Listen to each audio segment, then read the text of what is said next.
I'm sitting today. Colleen and I are going to be doing information today on client list databases and confidential information and how these affect what is really to all of us very important asset and becoming increasingly important. I'll be starting off the presentation and then I'll pass over to Colleen so that she's at the end of her question. I won't. It's the way we're going to roll. Many of you here today are professional service firms who invest a significant amount of money and time in developing advisors, professionals, salespersons, and the like. That includes encouraging those people to develop strong and trusted relationships with your clients, very important part of everyone's business. As a result of that, what happens is that the clients will align themselves with those individuals rather than with the business itself. And then you have the underlying issue of how do you protect the relationship that is between the client and the business as opposed to the relationship between the client and the individual.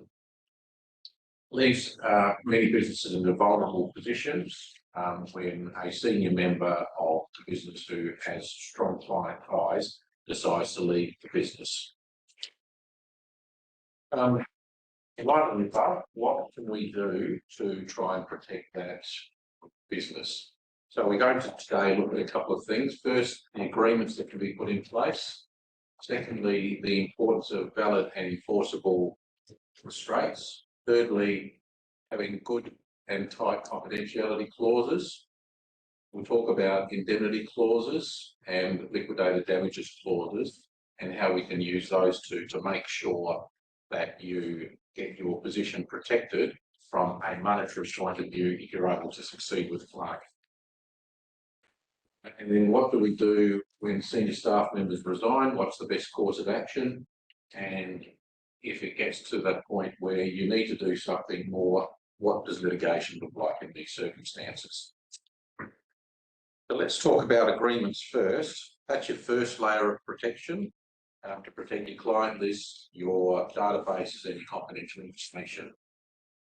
Now, the restraint of trade clause in a contract comes into effect when someone leaves, but enforcing the restraint itself can be, in most circumstances, quite difficult. The restraint of trade clauses can be characterised in a number of ways. First, you've got what we all know about is a non-competition clause, and that's to prevent a former employee from competing against the company. Secondly, you've got a non-solicitation clause, which normally goes hand in hand with a non-competition clause, and that's to prevent the employee from approaching the employer's clients. Thirdly, you've got the non-recruitment clause, which prevents the employee from going and pinching other employees of the employer. And then you have the confidentiality clauses, which protect confidential information, trade secrets, and the like. So we'll look at the non-competition clause first. The starting point with non-competition clauses is that they are basically void.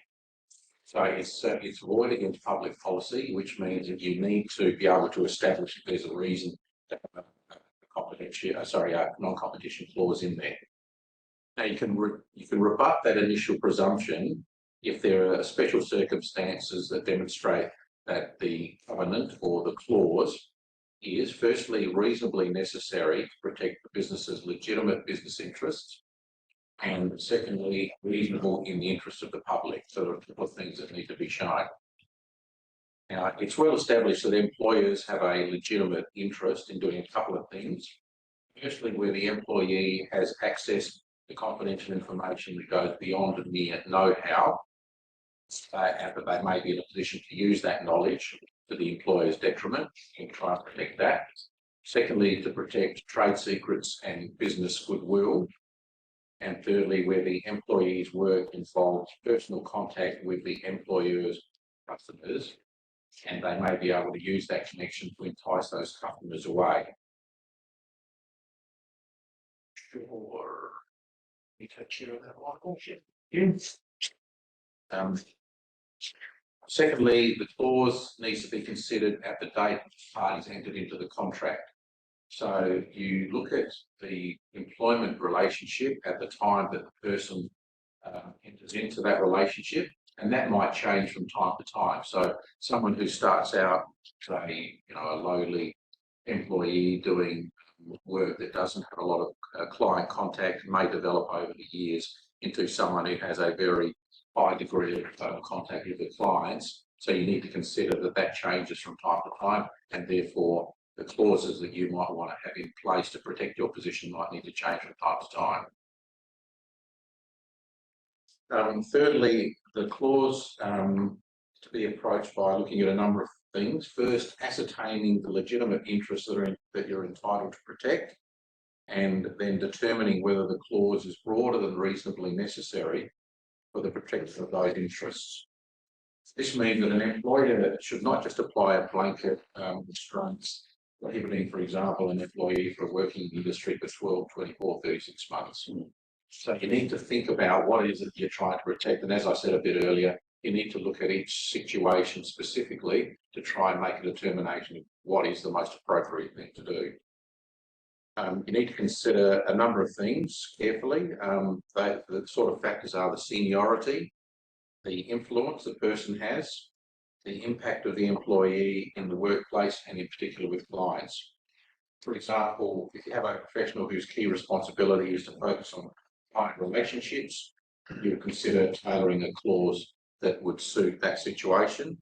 If you've got an admin assistant who really has no contact with clients, then it might be that you don't need a restraint clause at all, or you'll have a restraint clause that will be tailored for that specific situation.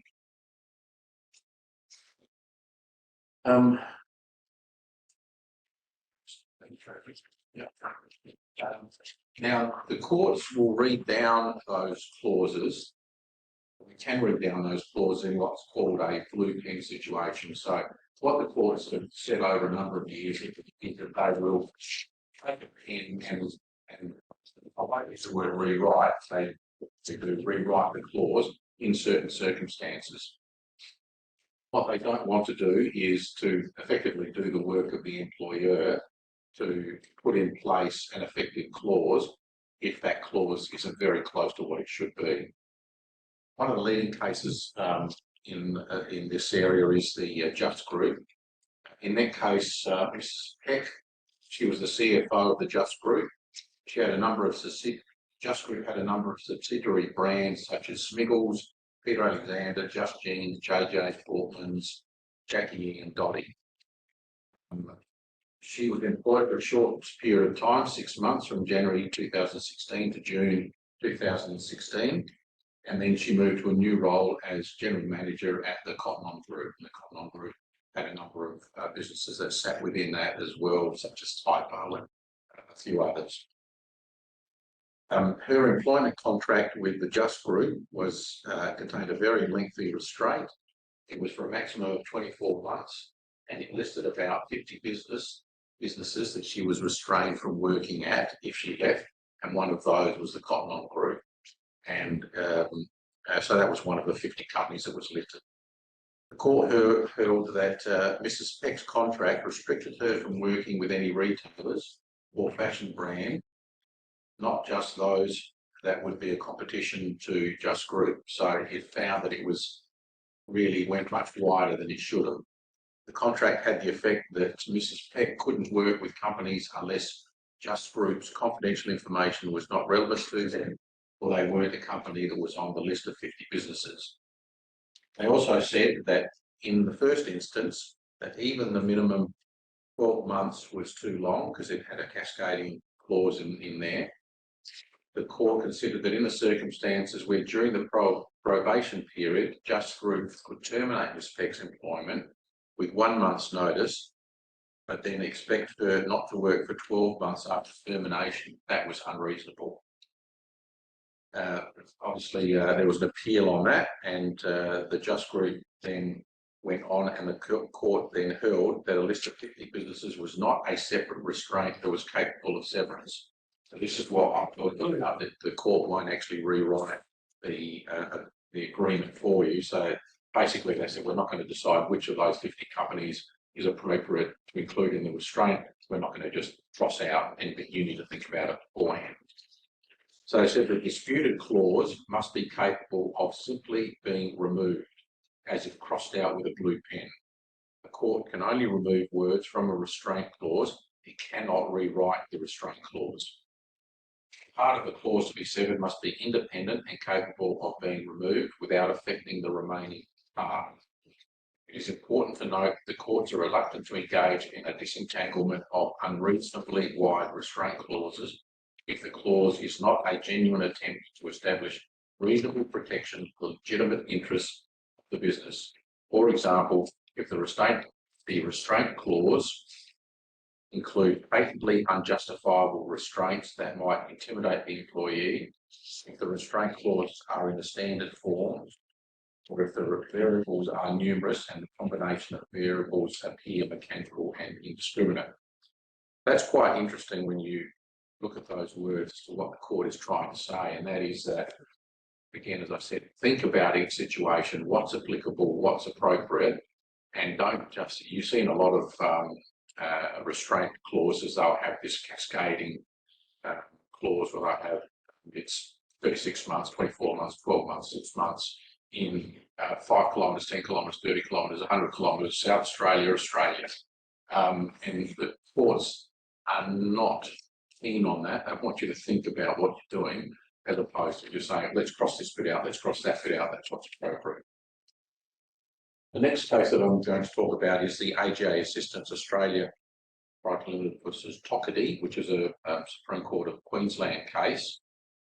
In that case, there was a lot of extensive evidence that the former employee held a very senior and influential role within the company and had direct dealings with key clients. The court said that it was important in assessing the reasonableness of the restraint that the former employee's role brought her in frequent contact with key clients who were likely to be influential in granting new or future business for the employer. The court said that the former employee was the human face and she represented the business to the clients. Therefore, the relevant interest to be protected was the relationship the former employee had developed with clients and which were required in the course of their employment. So that's an important aspect of what the courts have said it's legitimate to try and protect. The next section we'll deal with is non-solicitation. Now, non-solicitation clauses often go hand in hand with restraint clauses. Now, this is necessary because the bar to impose a more onerous restraint of trade laws is much higher than a non-solicitation clause. And often there will be circumstances where the non-solicitation clause is enforced and the restraint of trade clause is held to be unenforceable. Now, solicitation has been given a very broad interpretation by the courts, acting upon the contact initiated by a client of a former employer may still be considered to be solicitation. So quite often when you talk to people about solicitation, particularly clients or someone who might be trying to leave an organisation, they'll say, well, if someone comes to me, then that's okay. And it's actually not okay in many circumstances. So it's important to consider how that all arises. A good example of that is the first case that we've got up there, which is Barrett versus Echo Personnel. Barrett was contacted by an officer of Nestlé days after leaving employment at Echo, and he was asked to submit a proposal as an industrial consultant. So that first contact wasn't he contacting Nestlé, it was Nestlé contacting him. And Barrett then submitted the proposal and subsequently attended a meeting with Nestlé, and Nestlé then proceeded with Mr. Barrett's proposal. So people on first place would say, well, that sounds okay. Now, in the proceedings that were commenced against Barrett, he contended that he didn't canvass, solicit or entice any client away from Echo. As he was invited by Nestlé to submit a proposal, he didn't make the initial contact. At first instance, it was held that although Nestlé provided Mr. Barrett with the window of opportunity, it was Mr. Barrett who solicited and enticed Nestlé through his proposal. There was an appeal, and the Court of Appeal then said that the meaning of the word solicit includes, and I think this is interesting to listen to the wording they use, includes to call for, to make a request, to petition, to entreat, persuade. And I think one of the interesting words there is to entreat, which means to deal with someone. So the fact that the initial contact wasn't made by him can still be very telling. The court that said that Nestlé's invitation was the catalyst or the trigger for the solicitation by the appellant, and that this did not make the appellant any less the mover for the action happening. As a result, the court held that Barrett solicited the business of Nestlé by submitting his proposal to them despite not having made the initial contact. Next example we'll talk about is Pearson.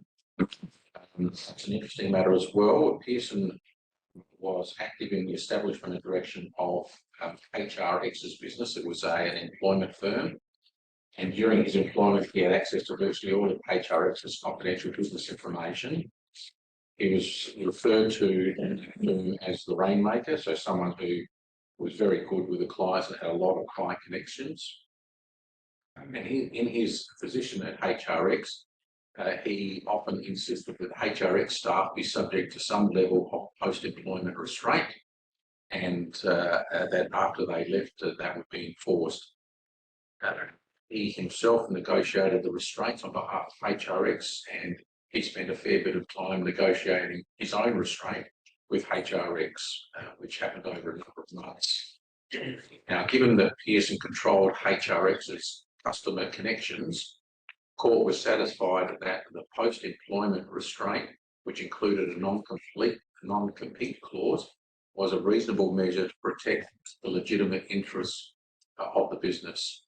The non-solicitation provision would not have protected HRX from the risk that its customer, knowing that Mr. Pearce has moved to Talent 2, they would choose to move their business to Talent 2 unbidden by Mr. Pearson and without even discussing the move with him.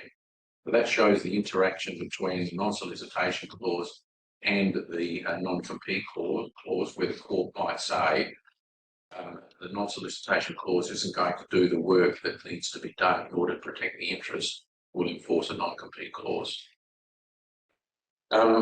Lastly, in the case of Coops and Dean Reeves, Justice Brereton maintained that where the former employee has a strong personal connection with the employer's clients, a non-solicitation clause is more appropriate. The court said in that case, the stronger the customer connection that the employee develops, the less solicitation is required. The strongest connections are those in which the client will follow unsolicited because of his or her connection with the employee, notwithstanding that the connection belongs to the employer. An anti-solicitation clause is insufficient to protect an employee's customer connection in that context. So you're seeing the interrelationship between the two.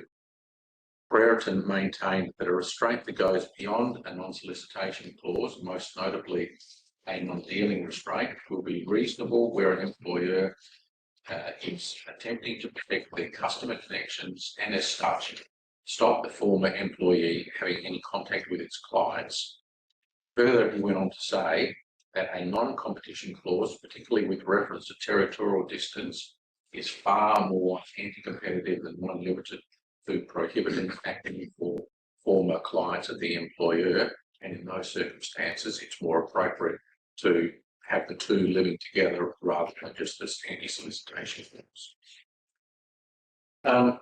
Next I want to talk a little bit about social media. So obviously social media over the last 10 years has become a much more prevalent tool in the use of many businesses. You've got LinkedIn, you've got Facebook, you've got Instagram, all sorts of things. And a lot of the law in this area has developed over many years, a long time before social media was in play. So the question is, how do the two interact with each other? So people are still bound by the same restraints just because they're using it through social media. So what would happen if someone, whether it be a former client, colleague, contacts them directly via social media? Common response is it's not a breach. The former client or colleague reached out and contacted them. That's not always correct, as you probably saw in the recent case I spoke about, the Barrett case. I think a good example of how this is used is in a case called Planet Fitness and Brooke Dunlop. And this involved quite a brazen communication style by an ex-employee to previous clients. So Ms. Brooke Dunlop was a personal trainer and had a non-solicitation clause in her employment contract preventing her from directly or indirectly soliciting, canvassing or securing the custom of a client. What she did after leaving her employment with Planet Fitness, she contacted a number of her previous clients and advertised on her Facebook account discounted membership rates for people that she had previously trained. So some she contacted directly, but a lot she didn't contact directly. She just put a post on Facebook. Some of the Facebook posts were really good. So the one in particular that I liked was, I have negotiated an amazing deal exclusively for any of my PT clients, PC members and class participants. Please call Sean and the guys at Genesis Hornsby now, in capital letters. All you need to do is mention my name and show your current membership tag. Now, Planet Fitness didn't like what she did. So and filed an interlocutory application in order to enforce the restraint of trade and the non-solicitation clause. The court agreed that it was clear that she had solicited, canvassed, and had tried to entice the former clients over. And what they said was, as a whole, the clause is a restraint against endeavouring to attract or achieving the attraction of custom of the former clients of the first defendant after her contract with the plaintiff had been terminated. There is a strong prima facie case that the first defendant has solicited or canvassed persons for whom she provided personal training services when she was contracted to the plaintiff. She did so by posting messages on her Facebook page in which, amongst other things, she advised her Facebook friends that first she was in negotiation and later that she had negotiated arrangements with Genesis, whereby those persons would be able to train at Genesis clubs at a reduced rate for the remaining period of their contract with the trust. And the court made orders restricting her putting any more messages on Facebook, made her pull down the messages that she had already put up there, and put a number of other orders in place in order to control any contact she had with the clients. All right, I'll pass over to Glenn and she'll deal with confidentiality and sort of question. Good afternoon, everybody. So I'm going to touch on confidentiality and then going to look at the other clauses that we like to include or see included in contracts. And then I'm going to go towards the juicy stuff, which is the litigation side of things. So confidentiality. Implementing a strict duty of confidentiality in any agreement will also provide another layer of protection for your databases, client lists, and confidential information. Any contract should contain broad definitions of confidentiality and should include things like client names, telephone numbers, email addresses. If you're in the financial services industry, we want inclusion of investment portfolio details, as well as any other information or data that is actually not publicly available. Law should also provide that the information about business, its affairs, products, financial accounts and reports that are all confidential. What we want to do is to ensure that all the information that's actually obtained about a company during the course of somebody's employment is by its nature confidential. And the practical impact of this is that if someone obtains that confidential information in the course of their employment, that if they do use that information, you can pin them for a breach. It's also important to note that the duty of confidentiality does continue beyond somebody's employment. In our experience in particular, we have found that a solid confidentiality clause is probably one of the most efficient mechanisms to protect a business, its client list and its database, because it provides quick recourse for the business to get the information back.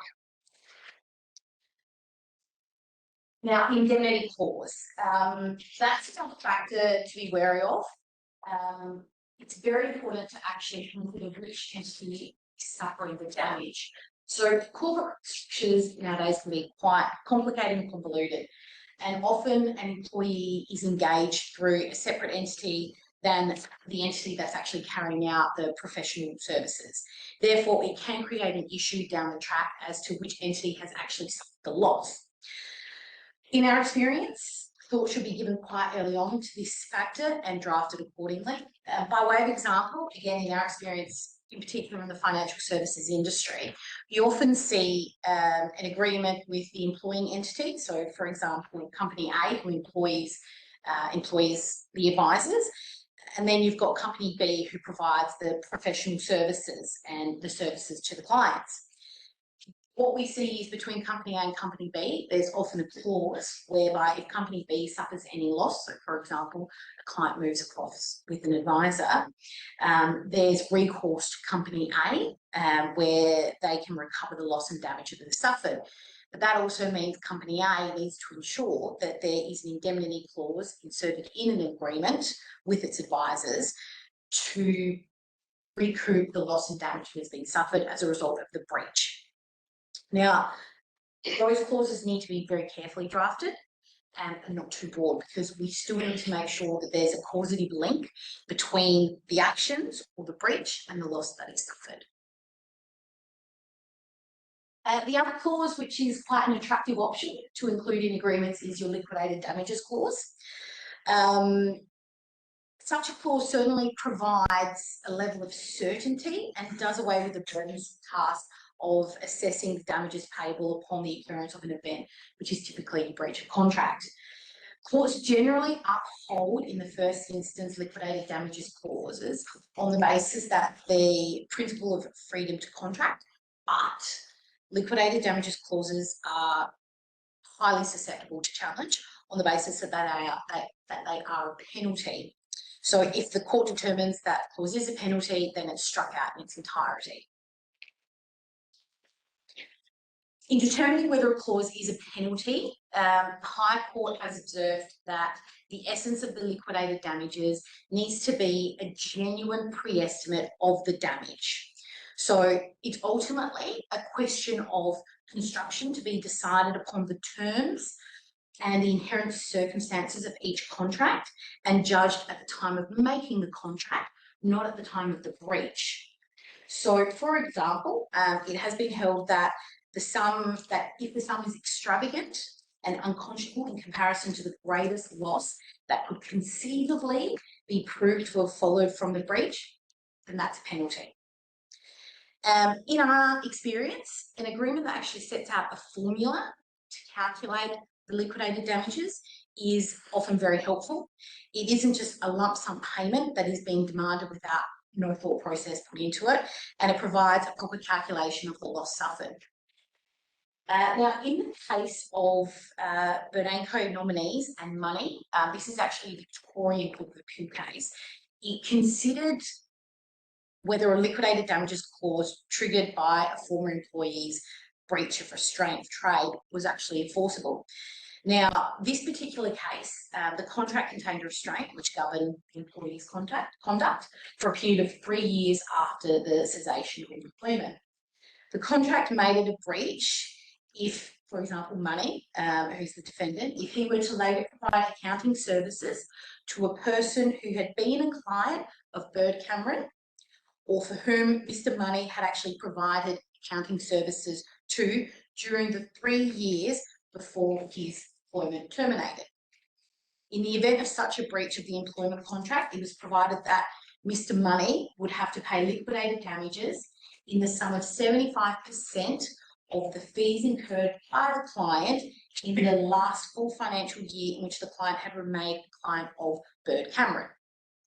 The court held that in the interest that Bird Cameron sought to protect was essentially the customer or the trade connection that Bird Cameron had with those clients who dealt with Mr. Money directly, and that such a customer connection is a legitimate interest that is capable of contractual protection. So in this case, Mr. Money conceded, and this is quite important, that 75 cents in the dollar was actually a reasonable pre-estimate of the price to acquire the parcel of fees of clients in an accounting practice. So the court upheld that liquidated damages clause. So what to do next? If a senior member, staff member, any actions, we highly recommend requesting confidential information be returned immediately. To this, any such request should particularise the information that is confidential, explain how that information is confidential, and if we suspect confidential information is being used, then the letter should set out the circumstances of its disclosure. We also recommend explaining in this letter ongoing obligations that is owed to the employer to keep confidential information confidential post-employment. So the next step, which is quite critical as well, is to consider monitoring and undertaking forensic analysis of the former employee's computer, mobile telephone, including, especially if it's company property, of course. And this means looking at things, what's been downloaded, what's been printed, what's been created, what's been deleted. Monitor social media accounts, as Joe touched on before. We want to monitor the LinkedIn and Facebook accounts because we often get some pretty good tips on what's happening through those updates. Monitor workflow, and if something is wrong, you suspect something is wrong, you need to act quickly. That brings me to the litigious options. So in these type of cases, if you do start to notice that clients are terminating their engagement with you, or there is a decline in the work that you usually see flowing from your client base, then swift and decisive steps should be taken. Your first step should always be a letter requesting an undertaking consistent with the terms of any restraint contained in your agreement. If you don't get anywhere with that, the second step is, which not many people like to hear, but it is now the court process. So it's about filing an interlocutory application seeking what we call an interim injunction in the terms of the restraint that's contained in your employment agreement. Now, the interim injunction is very important because it stems the bleeding. Again, in our experience, if you have an advisor who's left a firm and they are now soliciting clients, you need to put a stop to that. You need to stem the bleeding. And this means that the court can hear an application very quickly because time is of the essence. And they hear the application before the final determination of the matter and before a permanent injunction may or may not be granted. So they won't conduct a mini trial, they don't determine the merits of witnesses, and we actually find in these applications, rules of evidence, it's quite lenient. You can rely upon hearsay evidence in affidavits and so forth. And it's very important to remember in these type of circumstances that you have to provide an undertaking as to damages. It's a significant undertaking, and it's a commitment to pay compensation to any party, including third parties, if they suffer damage as a result of the injunction, if the court eventually overturns the injunction being granted. So in Australian Broadcasting Corporation, the court set out very briefly 3 principles that they look at when granting an injunction. So 1, is there a serious question to be tried? 2, damages will not be an adequate remedy to repair the harm. And 3, the balance of convenience favours granting an injunction. So if we look at the first one, which is serious question to be tried, in the case of Hazelmat, which is a High Court case, the court found that in order to demonstrate that there is a serious question to be tried, the plaintiff must show that on the evidence there is actually a probability at trial that the plaintiff will be successful. We look at damages is not an adequate remedy. This is actually quite an interesting one. I'm going to look at a case here because it is very subjective, circumstantial. So in this case of CGOG, it's a Supreme Court of ACT case. CGOT was a company that provided IT workers to other businesses. One of their clients was Leidos. Now, CGOT had an employee, Turek, and Turek dealt with Leidos. Leidos exercised its right to terminate its agreement with CGOT and engage Turek directly. Now, in these circumstances, CGOT went to the court and sought an injunction by conflict of restraint contained in Turek's employment agreement. The court was satisfied that there was an anticipated breach by Turek of his contractual obligations to CTOG. The court found that damages were not an adequate remedy on the grounds that permitting employees such as Turek to leave positions to then take up work with their employer's clients would cause the employer very significant loss in terms of its goodwill. The other case to look at, which again is quite an interesting one, is LCR Group and Bell. This is a Supreme Court of Queensland case. Now, Bell had originally acquired a very small shareholding in a subsidiary group of LCR Group, Frank. Now, Bell then went and took up a position with a direct competitor of LCR. He took up a role which he argued meant he wouldn't need to disclose any confidential information. He didn't need to participate in pricing or anything like that. But ultimately, the court decided that wasn't enough, and the court held that by taking up a position with a direct competitor, the employee would be in a conflicted position where his performance of that role would entail a significant risk of detriment to the former employee's commercial interest through the misuse of confidential information. And now, the final factor to consider is balance of convenience. So when the question of balance of convenience is taken into consideration, the court must weigh up an applicant's interest against the respondents to show that when granting an injunction, the course might most likely to achieve justice between the parties. So in these type of circumstances, the court will take into consideration the impact an injunction will have on third parties, questions of hardship, the availability of other remedies, delay, and any undertakings that may or may not have been offered by the respondent in the circumstances. Once an interim injunction is successfully obtained, the next step is we go through the process of filing a statement of claim and seeking a permanent injunction against the individual. In these type of cases, evidence is critical. They're very unique in that the knowledge of the breach is actually retained by a former employee. They know what they have done wrong. So, as we previously flagged, undertaking a forensic analysis of the staff members' computers, email, and telephone records. We want to see what documents. That point around forensic analysis of existing employee, is that legal?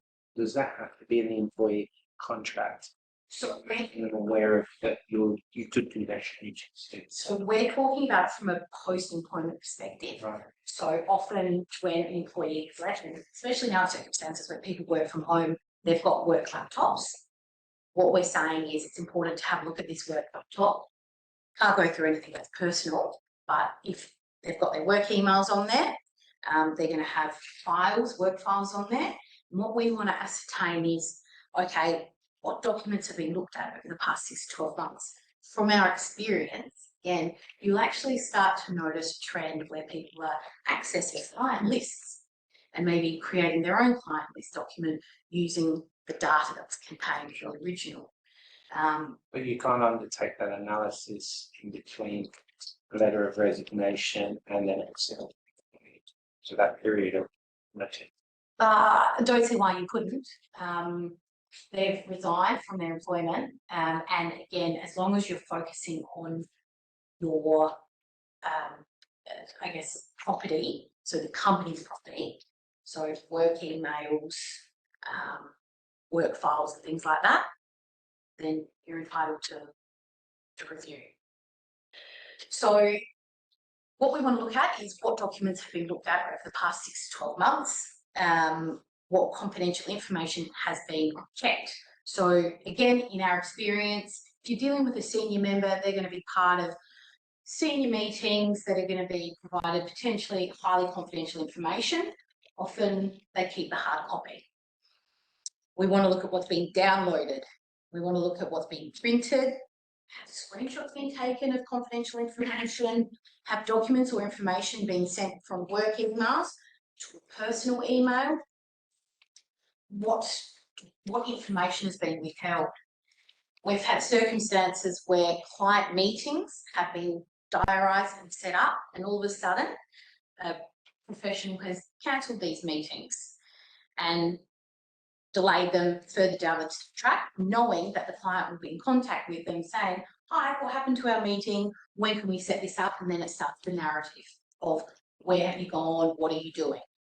We want to have a look at whether the staff member has been emailing clients using their personal email address as well.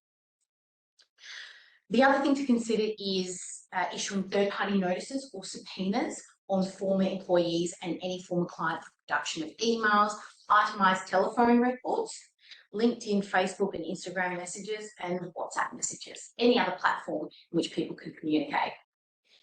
In our experience, a subpoena enables you to analyse the evidence that is obtained from the former employee and establish any inconsistencies, cover-ups. For example, we had a case recently where an advisor said he didn't initiate any contact with former clients. However, upon subpoenaing itemised telephone records, we could establish a pattern where he would telephone quickly, hang up, and leave voice messages, where he would send text messages, and these were prompting a response from the client.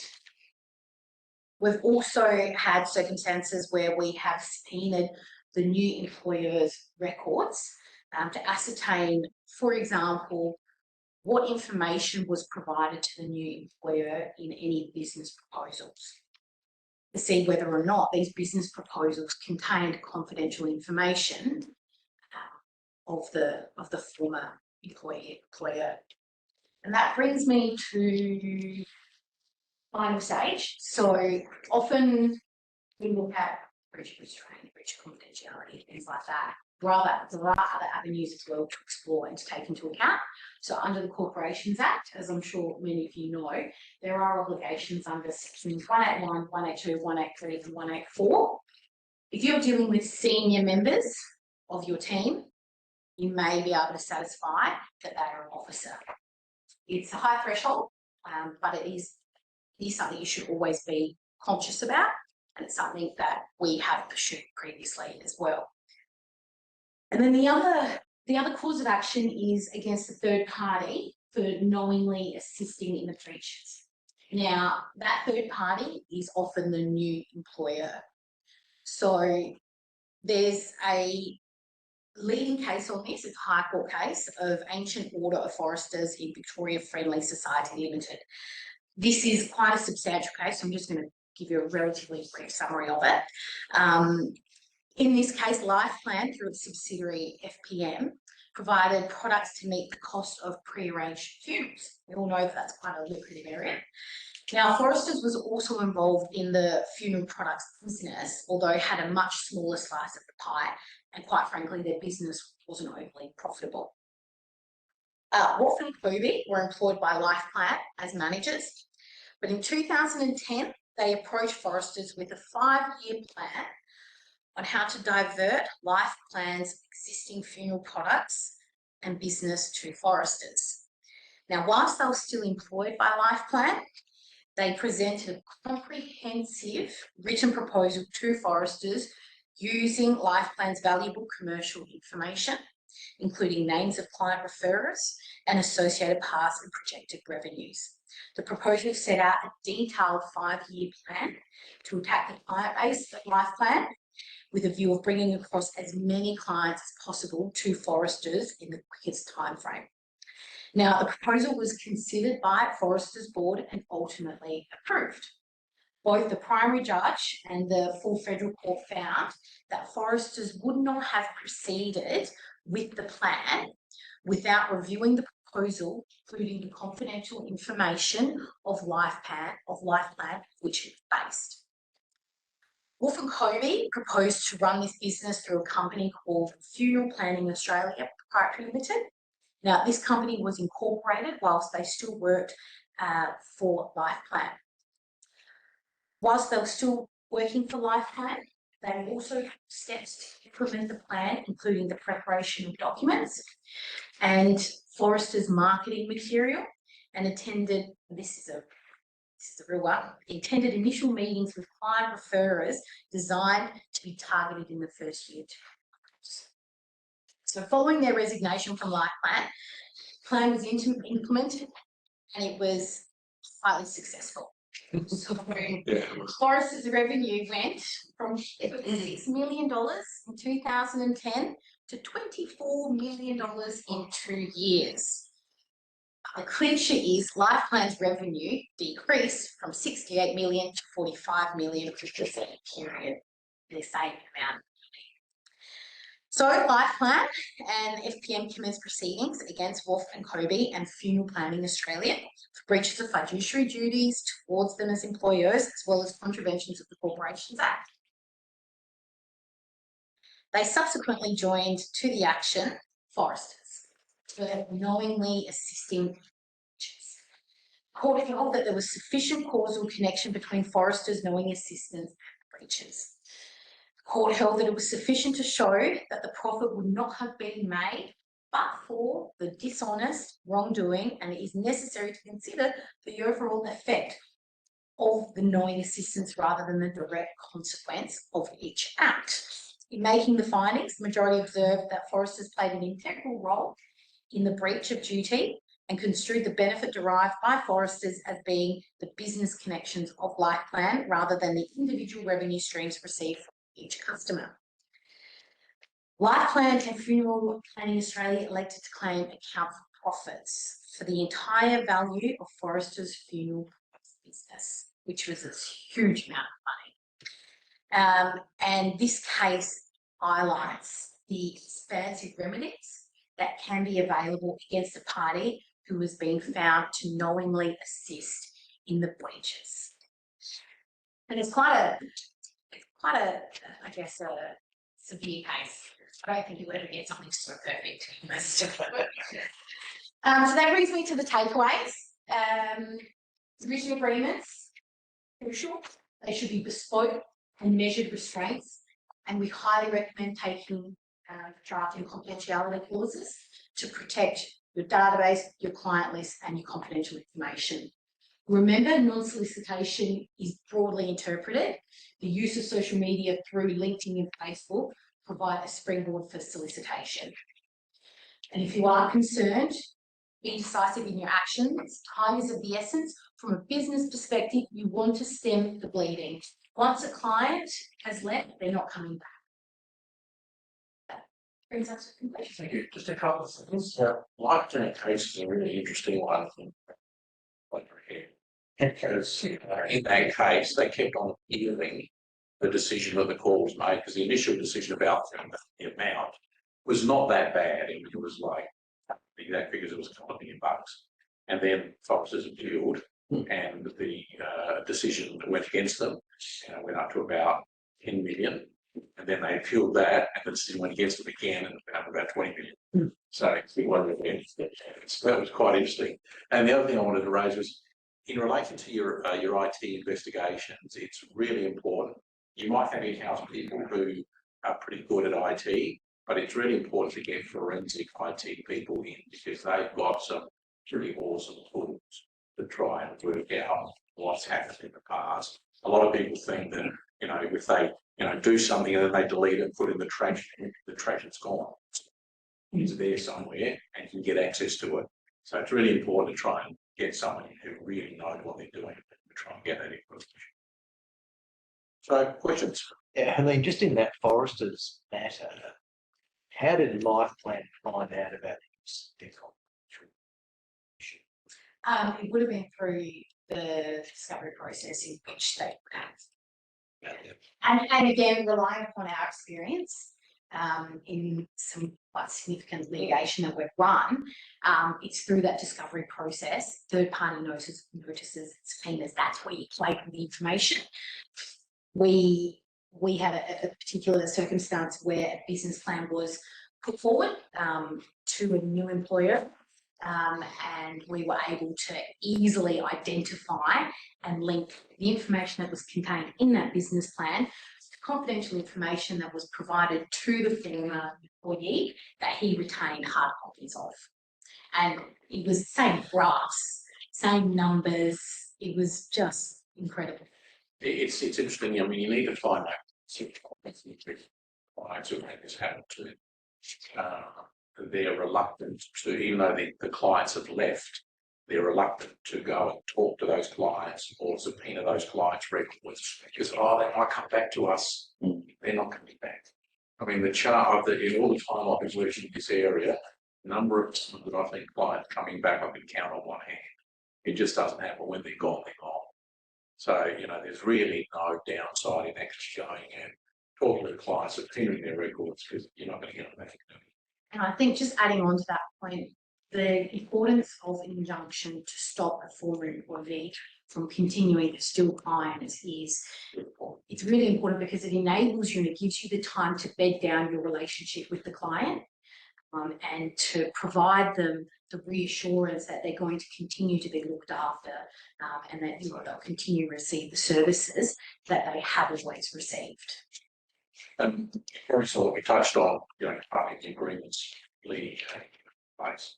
Scott Ben Duggan here, much Ben Duggan, who's in our employment team, is an expert at drafting up these agreements. So, you know, when you're looking at it from the outset, and you make sure you protect yourself. That's where Ben comes in and makes sure that you're putting things in place at the beginning. You want to go to ship, that's when you come to us. One try to avoid coming to us and try to stick with Ben. You probably sort of touched on it when you talk about subpoenas, but would you ordinarily commence with an interim injunction and an Anton Pillar type search and seizure order, which answers some of the questions in the room about having the ability to enter into a person's home and wherever they have property and even their spouse's property to see with the presence of an independent solicitor, isn't it? Seize their computers. I think people in the room are that. Is it later in the day that you find out the stuff? No, you can get it straight away. Yeah, so you can get it straight away, but time is of the essence. I wouldn't waste time. Well, not that it's a waste of time, but you need to get an interim injunction first. Yeah. Getting an Anton Pillar order is really hard. So an Anton Pillar order is basically an order where you go to the court and without going to the other side, no one knows about it. And you say to the court, this guy's a liar, a thief, a cheater. He's got stuff at home. We want to go into his home and get his stuff without anyone knowing about it. It's a big ask. Yeah. I mean, there's a whole lot of protections the court puts in place. You get an independent lawyer who attends as well, and he's there to act effectively for the court. It's a hard thing to get, yeah. But well, we did one just not all that long ago actually, but that was because we found out it was Ben's clients. We found out that he stole money from his employer. He'd stolen currently $100,000. Yeah, a lot of money. And we knew that he had it in cryptocurrency. We knew that he had it on his computers. We were able to show the court that we got all these orders. Went down to his house and basically searched his house, his car, and all the works. It was interesting, but not easy to get. No. And the subpoena process certainly comes after each injunction. You'll find that if you undertake a forensic analysis of the computer, files and everything like that, start to collate your information. You'll see a direct correlation between, for example, the professional who has been providing services to the client. You'll start to see the clients who have that direct link to him or her start to leave. Clients, but they're quite honest people, to be honest. Majority of them will say, hey, I've decided to leave and follow so-and-so. That's all. How did that happen? I gave you a call. That's okay. Yeah, I just had a question for Justin. Just Group versus PEC, you talked about those cascading clauses, which I think are seriously problematic. What did the court find about that, given that she was only employed for that period,